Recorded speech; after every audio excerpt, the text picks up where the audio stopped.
Hey guys, so today it is time to finish putting this motor together. So we're going to install the valve train and adjust the valves and get the intake on it, valve covers and all that good stuff, okay? So let's get started. The first thing we need to do, we've got the top end all together. Everything's ready to go. Still looking good. One thing I want you guys to notice, if you remember right, when I did my video where I painted the engine, I traced around the intake manifold and then put tape on that line I traced around and painted it. Well, now there's the areas where the intake manifold or where the head is exposed is painted. So when I put the intake manifold on, it'll be nice and painted, look good. And I see a little piece of tape on there I want to get off real quick. Oh, there we go. Okay. Oh, there's one here on the corner too. Right there. All right, there we go. Now we're good to go. Okay, so we had the lifter valley all covered in tape, had it protected. I took the tape off and I went ahead, I actually took the tape that came off the valley and I was dabbing it in there, trying to pick up any bits of paint. There's still a couple little small pieces of paint in there, but I mean, that's nothing, no big deal there. Just to pick up any debris that may have fallen down in here. It looks really clean now. I ran a magnet over it too, just to make sure there was nothing in there. And I'm confident that it's very clean now. So now we're gonna take our Lunati hydraulic lifters and we're gonna install them in the engine. And remember this stuff, ZDDP lubricant grease that I got off of eBay. So what we're gonna do is we're gonna take each one of these lifters and we're gonna put a nice big blob of grease on the bottom of that, okay? And maybe even a little bit on the sides.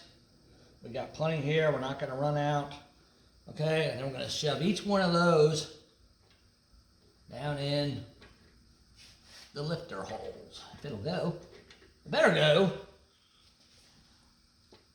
There we go, wasn't holding my mouth right. Okay, there's one.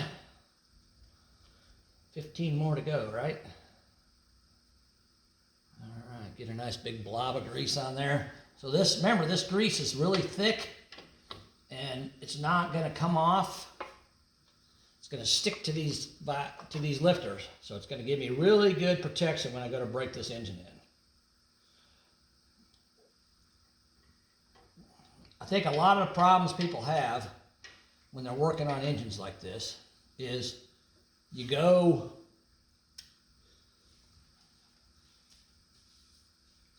to put all this together and most people use this Slickum Ultra Slick, they use this and it works really well, nothing wrong with it, but they go to put all this together and then it may take them a few days or a week or a couple weeks before they get the motor ready to put in the car. It may sit on an engine stand for 6 months, who knows? But all that stuff is a liquid, it's runny. I mean, not runny, but it's a thin liquid. And over time, it will run off of whatever you put it on. So if you put it on your lifters, eventually it's gonna run off there. You put it on your camshaft, eventually it's gonna run off there. This stuff, I could leave this engine sitting for a year and it would still be on there when I was done. So that's not a problem. This is a nice thick, that's why I bought this stuff, because it's a nice heavy grease and it stays stuck to the lifters, and I'm putting a whole bunch of it on there. You can see it squishing up around them as I push them down in there. So they're very, very well lubricated. We're doing everything we can to make sure we have a successful break-in of this engine. So if you're, I think it was probably about 6 weeks ago or so that I built this engine. And I told you guys at the time, I'm not gonna put this stuff in until I'm ready for it, okay? Well, now I'm ready for it, but it's been 6 weeks. If I had put only this on the lifter 6 weeks ago, it would have all ran off by now. I guarantee it would have ran off. So I don't want that to happen. So that's why I did research and I found this stuff on eBay. This guy sells it. You can see it's called Lube It Up. He's got a lot of good reviews. So, you know, I've had people say, well, it's probably just regular old wheel bearing grease. No, I don't think so. I don't think this guy's got probably as much experience or more experience than I do building engines, years and years and years of it. And he's got a reputation to upkeep. And if he sells this stuff and you know, somebody puts it on their engine and their engine fails, first thing I'm going to be like is, yeah, did I buy, you know, garbage from this guy or what's the deal? So I'm sure he probably has done a lot of research and been very, very careful about advertising this stuff and what it does, which is probably a good idea because he doesn't want a bad name for himself, just like I don't either.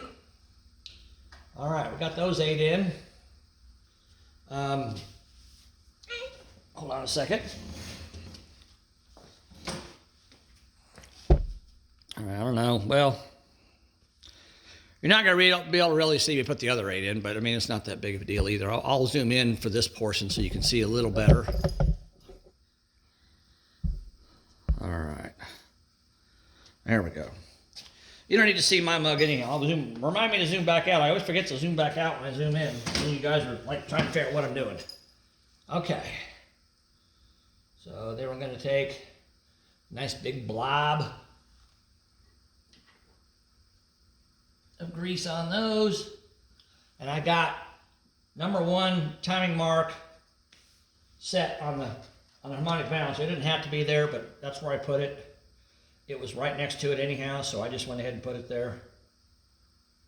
There we go, nice big blob of grease on that one. I think this is going to help a lot to put this stuff on here.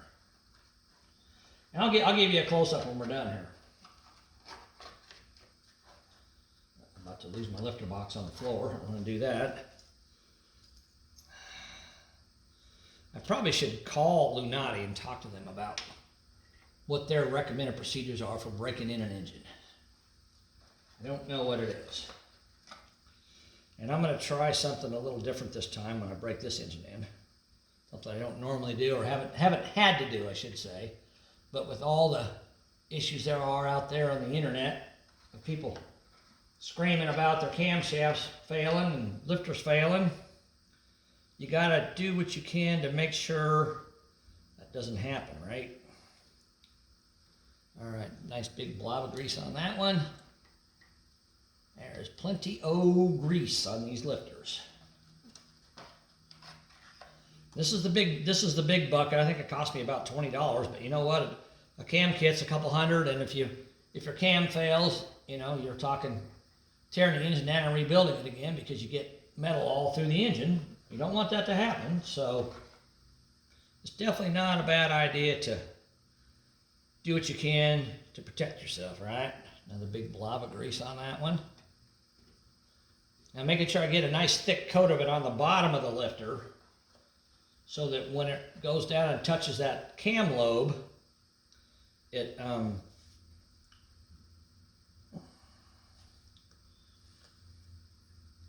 puts a big blob of it on the cam lobe too. See that? See how much is on the bottom of that? It's a big blob of it on there.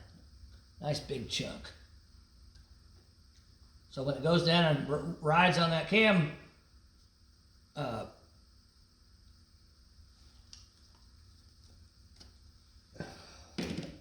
the camshaft, when the lifter rides on the camshaft, on the lobe, there we go, I can't think of what I was thinking of there. On the lobe, so when it goes down and rides on the lobe, when I push it down in the bore, it puts a nice big blob of grease right on top of that lobe. And even if I rotate the engine, that stuff's going to stick to that lobe. It's still going to be there. So it's going to still provide protection, okay? So let's take a look at what it looks like after I put all those lifters in there with all that grease. You guys can see a better close-up of it. All right. Whoop. Sorry about that. So now I got all the lifters in. You can see just how much, I mean, it's squishing up around the lifters as I shoved them down in there, because I put some on the side as well. So I mean, these things are lubricated on the top and the bottom, and as soon as I start this up and starts warming up, that stuff will start melting, and as it melts, as it gets hot and melts, it'll absorb around those lifters and drop down on that camshaft again. And then just to make things even better, now we're going to take and we're going to go ahead and take this Slickum Ultra Slick and we're going to dab it right on top of all those lifters. Put a blob of that on there. There we go. Just because the lifters are hollow and they got oil inside of them, so this is going to put something a little thicker than oil in them. Now, I could have taken these lifters and soaked them in oil before I put them in here. And a lot of times I'll do that. I didn't do that on these, but I'm also going to pre-oil this engine too with my pre-oiler that you guys probably saw my video on me making. So now all those lifters and that, you know, I'm not going to start this thing immediately. It's probably going to be a few days before I start it up. So now all that stuff's going to soak down in those lifters and help lubricate them to get them started. Okay. All right.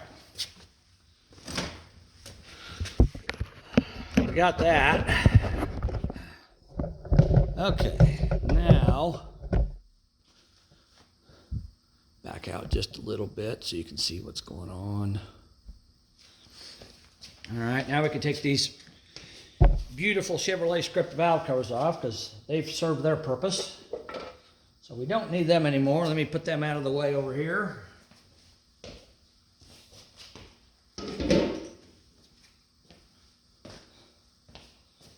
All right. Now we've got a set of these push rods. I can show you, where's that kit at? Excuse me there, dog. I got this kit, Proform 66923C. It comes with long slot rocker arms, push rods. It's got the ball, the ball that goes on the bottom of the nut for the rocker arm, the slotted balls, and the nuts and everything all in one kit. I bought it for the push rods because I had one that was bent, so I wanted to get these. They're supposed to be hardened, I believe. Let's see. Yeah, yep. See that? The push rods have welded tips and they're hardened, so they're high strength 1010 steel. So they should work really well. And now what we're going to do, before we put these push rods in, I guess I can sit down here. I don't need to stand up. Before I put each push rod in, again, I'm going to take my zinc lubricant and I'm going to dip the end that goes down into the rocker arm. Down into the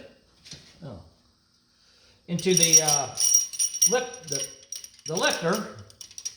I'm going to dip the end in this ZDDP stuff, this grease, and drop it down in there. I got a nice big blob, see that? So it's going to give me plenty of lubrication to be able to, oop, that's the wrong hole, Dave. There we go. Plenty of lubrication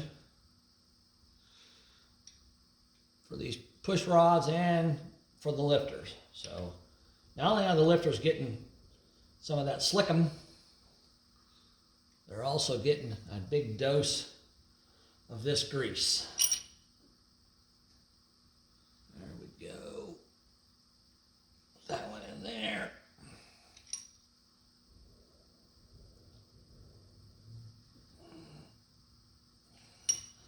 That one goes there.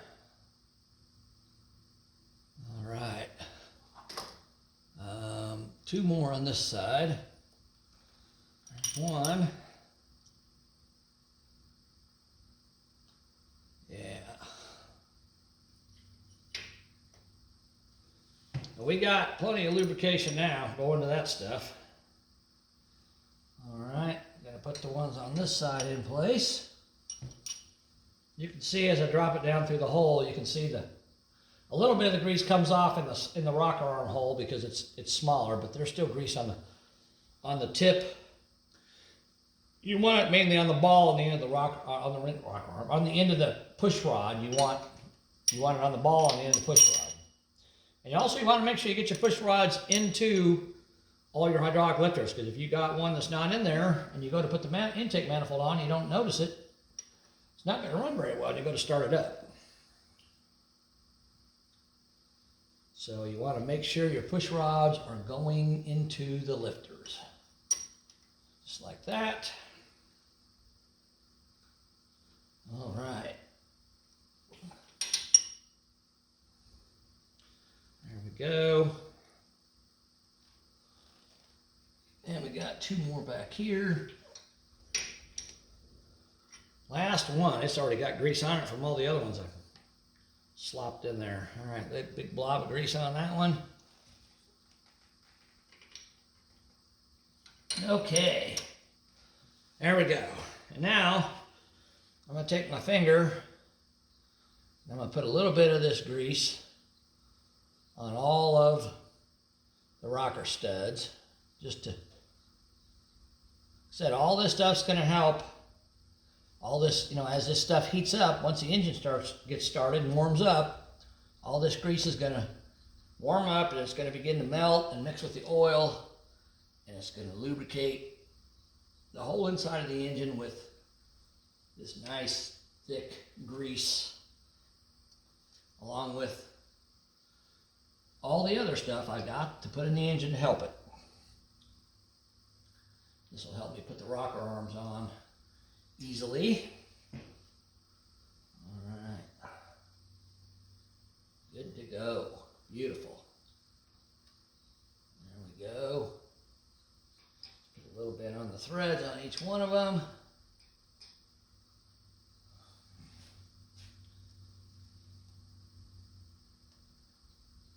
Okay, last one here. And then just to put the icing on the cake, we're going to take and we're going to put a little blob on the top of the push rods, each one of them. So we got plenty of lubrication there for engine startup.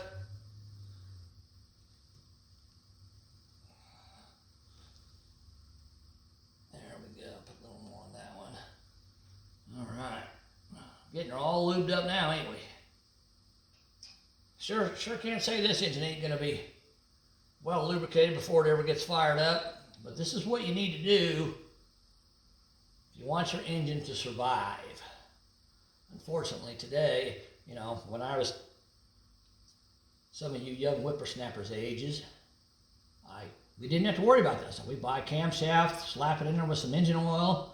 We didn't even know what zinc additive was, because oil back then had zinc in it. We didn't worry about it. We just went to Western Auto and bought Western Auto 30 weight non-detergent oil and used it to break our engines in with. We didn't know any better. All right, and now I'm going to put a little dab on top of each one of these valve stems so the rocker arm the fulcrum, or the roller tip I should say, can have a nice greasy zinc impregnated surface to ride on when it's breaking the engine in. There you go. What do you guys think of that? That's a lot of grease on the top of this engine, right? But she's gonna work.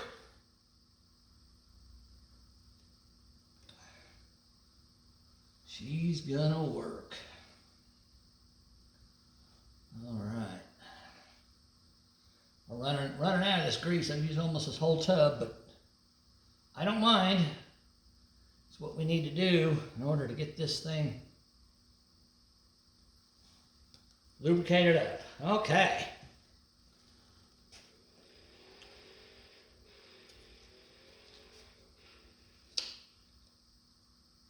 So I get some of this stuff back in the tub and off of my fingers. I don't need my fingers ZDDP'd. I just need the engine ZDDP'd. Okay.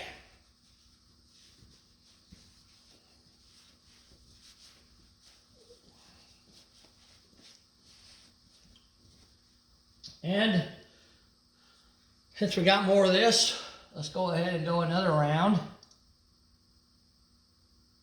Fill these things up one more time now that the push rods are in there.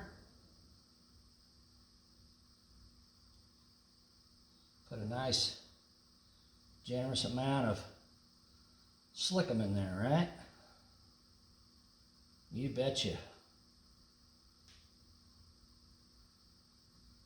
We are looking good. There we go. All right, I'm gonna drop some down the distributor hole because there's an oil pump drive down there somewhere. Let's put some down there too. All right. Okay, now we got that. Now we're ready for our rocker arms. All right, and our rocker arms, if you watched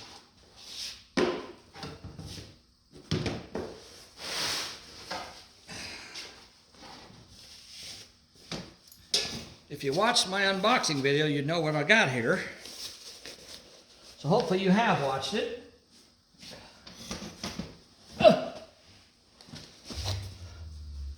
I want this engine to run good, and I want it to have the good parts inside of it and all that. So we have got a set of Harlan Sharp roller rockers, made in America. I like these. I used to use like Crane roller rockers, and of course there's different brands of roller rockers out there. I used to use all those other brands. But then they started making them in China, and they're basically garbage, and they're ridiculously priced because of the name. And then I came across this guy, and I guess he got tired of the junk that was out there. He decided, you know what, I'm going to make my own roller rockers, and I'm going to make them in America, and I'm going to make them way better quality than that junk that's out there now. And he did. Read about Harlan Sharp on the internet. There's a lot of drag racers use his stuff. A lot of race car drivers use his stuff. Very popular stuff. These are real nice. They're a standard 1:5 ratio aluminum full roller rocker. This is, I guess you could call it, this is a little bit overkill for this engine, but I think it's going to make it run better. Definitely going to make it look better. No doubt about that. All right, so I need to roll that one around if I can. Ugh, there it goes. They're a little stiff. All right, so they go on there just like that. And of course, we got that ZDDP lube on both ends and on the threads. And this has a hex key, Allen key lock in it. And that's another thing I like about roller rockers is they have this lock in. Of course, you can buy just these for standard rocker arms. I think Mr. Gasket makes them. But you screw that down on there, and once you adjust your valves, you lock it down with that Allen head lock nut, and it. Oh man, you got to be kidding me! Ah! Wow, well, I didn't know that. Those are a different size. Okay. Well, guess what, guys? That doesn't fit, and that is not good at all. Crap. Well, I guess I'm going to put these roller rockers on here, and then I'm going to have to call Harlan Sharp and talk to him and see what we can do here, because I thought these were just a standard. They must be oversized. It must be for like screw-in studs or something. Maybe screw-in studs got, I think these are 3/8. So that must be for like a 7/16 or something. I don't know, but we'll get them on there. We will figure it out.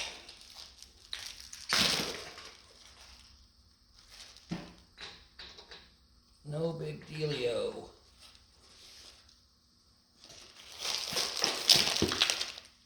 Dang it. It ain't one thing or something else, right? I may have to run to the parts store and buy something different.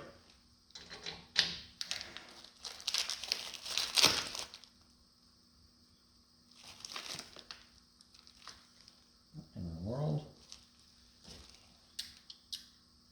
Huh. Look at that.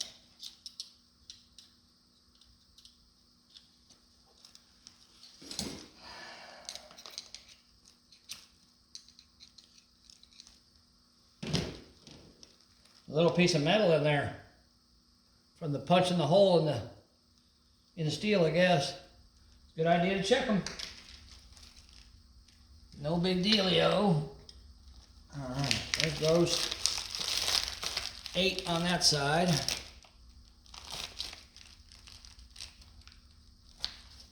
Okay.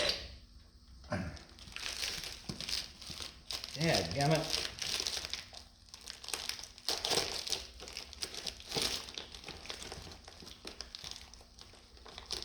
Well, I may be going to the store and buying some of those Mr. Gasket locks I was telling you guys about. Because I thought these were just a standard size, but I didn't realize I didn't realize you had to specify what size of rocker arm stud you had when you bought them.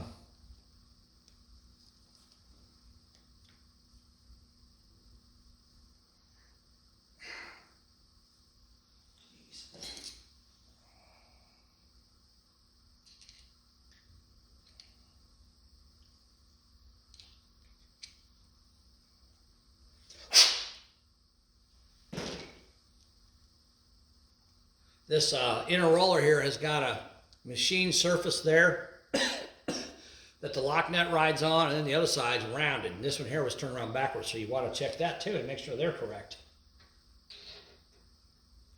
Because that one was turned around backwards.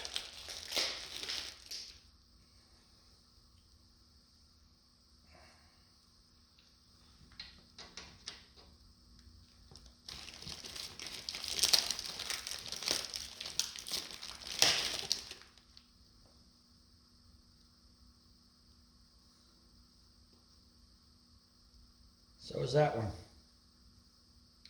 Just turn around backwards too. We'll rotate it around where it needs to be. No big deal. Leo.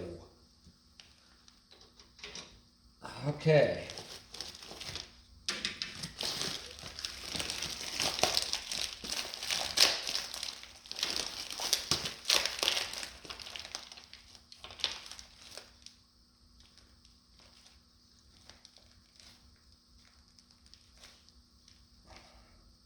A lot of these are rotated the wrong way.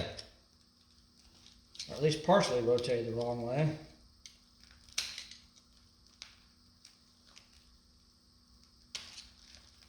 Good grief.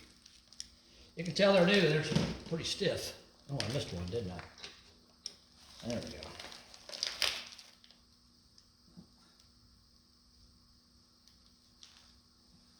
Well,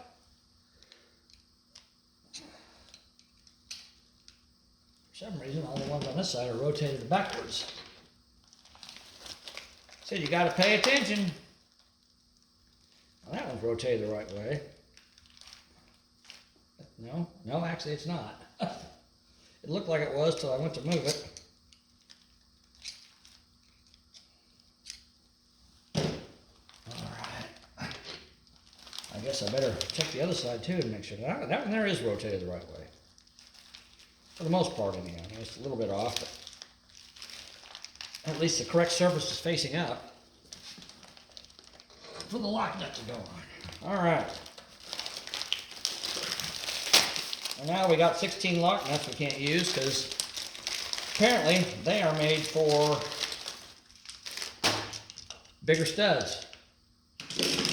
So, oh, that one's backwards, that one's backwards, that one's backwards. Okay. See, I wasn't paying attention. Glad I noticed that.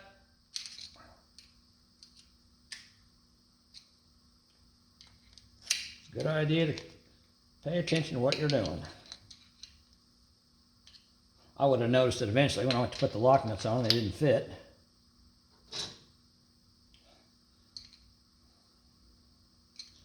There's only 3 of them on this side that are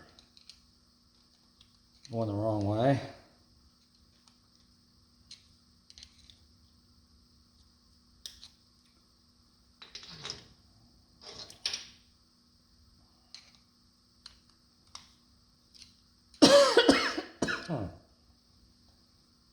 Okay, there we go.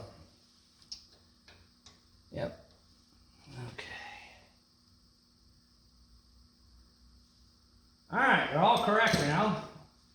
But now I cannot adjust the valves because I have the wrong lock nuts. So, let me pause this video, make a call, figure out what I gotta do to get the right ones, and I'll come back and we'll finish it up. I'll be back. Don't go away.